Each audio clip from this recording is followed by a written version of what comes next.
নমস্কার, আমি অর্পিতা। আপনাদের সবাইকে স্বাগত জানাই সেন চৌধুরীর রান্নাঘরে। আজ আমি আপনাদের সঙ্গে শেয়ার করব পটল সন্দেশ রেসিপি। চলুন সরাসরি রান্নাটা শুরু করা যাক। দেখুন, পটল সন্দেশ রেসিপি বানাতে আমি এখানে পটল তো নিয়েছি। পটলগুলোকে কিন্তু একদম ক্লিন করে নিতে হবে, যেন কোনোভাবেই কোনো খোসা না থাকে। দু মাথা কেটে নিয়ে আমি মাঝখান থেকে চিড়ে ভেতরের সমস্ত কিছু বীজ বের করে ক্লিন করে নিয়েছি। দেখুন, সমস্ত করে নিয়েছি, আপনাদেরকে দেখানোর জন্য আমি দুটো রেখে দিয়েছি। দেখুন, সমস্তটা ক্লিন হয়ে গেছে। এই দেখুন, হালকা খোসা আছে, এটাও কিন্তু তুলে ফেলে দিতে হবে। তারপর এই ছুরির সামনেটা দিয়ে পটলের পেটটাকে এইভাবে ও মাথায় একটু কিন্তু আমি রেখে দিয়েছি, পুরোটা কিন্তু কাটিনি। দেখুন, আস্তে করে নিয়ে এইভাবে কেটে নিতে হবে। দেখলেন, আমি কিন্তু পুরোটা কাটলাম না, এখানেও একটু রেখে দিয়েছি, এখানেও একটু রেখে দিচ্ছি। এবার চামচের পেছন দিয়ে আস্তে আস্তে বীজটাকে বের করে নিতে হবে। দেখুন, এইভাবে বীজটা বের করে নিয়ে পুরো ক্লিন করে নিতে হবে। আমার একটু এই সাইডটা ফেটে গেছে, এটা কোনো ব্যাপার নয়, ফেটে গেছে, কিন্তু এক ফোঁটাও যেন বীজ বা কোনোভাবে আঁতি কিচ্ছু যেন পটলের ভেতর না থাকে। দেখুন, এখানে আমি একটা গামলা নিয়ে নিয়েছি। গামলার মধ্যে আমি দিয়ে দিয়েছি জল। জলটা হালকা ফুট ধরেছে, এই সময় আমি দিয়ে দিচ্ছি 1 চিমটি খাবার সোডা। খাবার সোডা দেওয়ার সাথে সাথে আমি কিন্তু এখানে পটলগুলো সমস্ত সেদ্ধ করতে দিয়ে দেবো। খাওয়ার সোডাটা দিলাম এই কারণেই, যাতে পটলের কালারটা যেন যেমন আছে তেমনই থাকে, তার জন্য আমি দিলাম। দেখুন, এবার আমি একটা ঢাকনা দিয়ে এটাকে একটু ফুটতে দেবো। দেখুন, পটলটা আমি প্রায় 10 মিনিট মতো সেদ্ধ করেছি। সেদ্ধ করে ঢাকনাটা খুলে দিলাম। একটু যদি বেশি সেদ্ধ হয়ে যায়, ভয় পাওয়ার কিচ্ছু নেই। দেখুন, এবার পটলটা আমি একটা ছাঁকনিতে তুলে নিচ্ছি। আস্তে আস্তে এইভাবে জলটাকে এইভাবে চেপে চেপে বের করে দেবো পটলের ভিতর থেকে। দেখুন, পুরো এবার এটা জল ঝরাতে একটু রেখে দেবো। এই গামলাটা আবারও বসিয়ে দিলাম। এর মধ্যে দিয়ে দিলাম আমি 1 বাটি চিনি। যতটা চিনি ততটাই কিন্তু জল দিতে হবে। দেখুন, 1 বাটি চিনিতে আমি 1 বাটি কিন্তু জল দিলাম। জল দিয়ে এবার চিনির শিরা, চিনির চাশনি বা রস যেটাই বলবেন সেটা এবার করে নেব। দেখুন, চিনির রসে কিন্তু 1 তার বা 2 তার কোনো দরকার নেই। জাস্ট চিনিটা এরকম জলের সঙ্গে গুলে যাবে। তারপরে জাস্ট 5 মিনিট মতো একটু ফুটিয়ে নেব। ফুটিয়ে নেওয়ার পর আমি যে পটলগুলো জল ঝরাতে দিয়েছিলাম সেই পটলগুলো এবার রসে দিয়ে দিলাম। একটু এরকমই চওড়া জায়গা নেবেন, যাতে প্রত্যেকটা পটল যেন রসের মধ্যে খুব ভালো করে ডিপ হয়।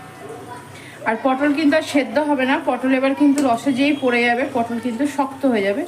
সেটা আমি বললাম যে যদি একটু নরমও হয়ে যায় কোনো ভয় পাওয়ার কারণে, কারণ চিনির রসে যখনই দেবেন এটা কিন্তু শক্ত হয়ে যাবে।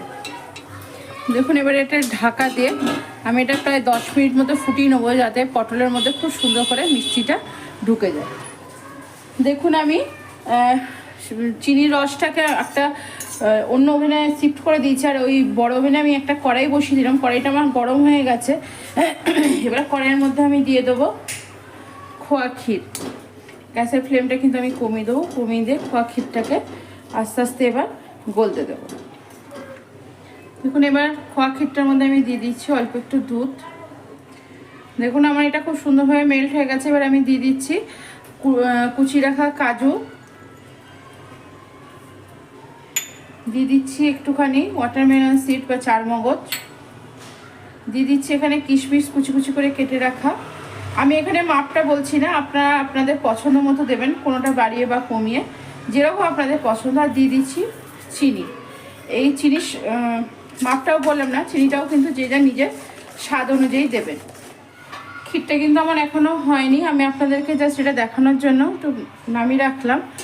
এবার পটলগুলো দেখুন, আমি প্রায় 10 মিনিট মতো রসে ফুটালাম, 10-15 মিনিট মতো। এবার রস থেকে এইভাবে তুলে একটা থালায় তুলে এবার এটাকে ঠান্ডা করতে দেবো। দেখুন, সমস্ত পটল কিন্তু আমি এইভাবে তুলে নিলাম। এভাবে তুলে এটাকে এবার আমি ঠান্ডা করতে দেবো। দেখুন ক্ষীরটাকে বসিয়ে নিয়ে এবার খুব ভালো করে এটার পাক দিয়ে নেবো।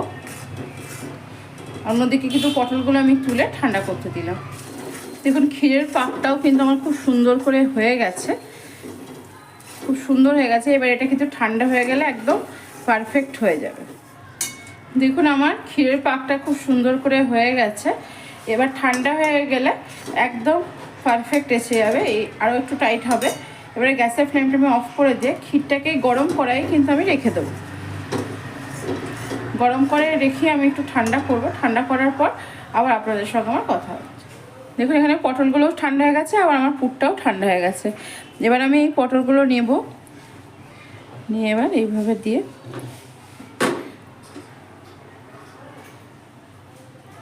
পেটের ভেতরে পুরগুলো ভরে দেবো।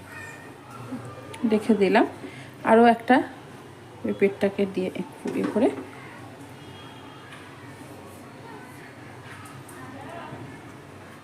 এইভাবে চেপে মুখটা বন্ধ করে দেবো। দেখুন সমস্ত আমি পটলগুলোই একইভাবেই পুরটা ভরে নিই, তারপর আবার আপনাদের সঙ্গে আমার কথা হচ্ছে। দেখুন আমি সমস্ত পটলেই পুর ভরে নিয়েছি, আপনাদেরকে এটা একটু পরিবেশন করে দেখালাম। দেখুন আমার পটল সন্দেশটা আমি এখানে পরিবেশন করে আপনাদের দেখালাম। আপনারা চাইলে কিন্তু এর উপরে সিলভার স্তবকও দিতে পারেন আরও সুন্দর করে সাজানোর জন্য। যেহেতু এটা আমরা ঘরে খাবো সেজন্য আমি কিন্তু এটা সিলভার স্তবক ইউজ করলাম না। আজ আমি আপনাদের সঙ্গে শেয়ার করলাম পটল সন্দেশ রেসিপি, খুবই সিম্পল একদম। আশা করি আমার ভিডিওটা আপনাদের ভালো লেগেছে। যদি আমার ভিডিওটা আপনাদের ভালো লেগে থাকে অবশ্যই লাইক শেয়ার কমেন্টস করতে ভুলবেন না। চ্যানেলটিকে অবশ্যই করে সাবস্ক্রাইব করবেন, চ্যানেলটিকে সাবস্ক্রাইব করবার পাশে থাকবেন। আজ এখানেই ভালো থাকবেন, সুস্থ থাকবেন, আনন্দ থাকবেন, অনেক অনেক সুখে থাকবেন।